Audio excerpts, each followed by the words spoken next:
semuanya kita berdiri sejenak untuk menyanyikan lagu kebangsaan Indonesia Raya.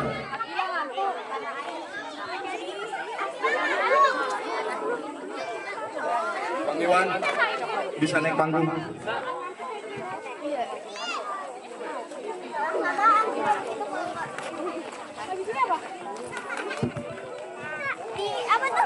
Proklamasi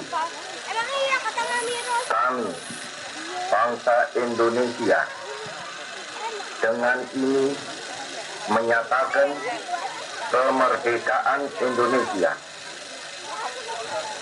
Hal-hal yang mengenai pemindahan kekuasaan dan lain-lain diselenggarakan dengan cara saksama dan dalam tempo yang sesingkat-singkatnya. Jakarta, 17 Agustus 1945, atas nama bangsa Indonesia, Soekarno,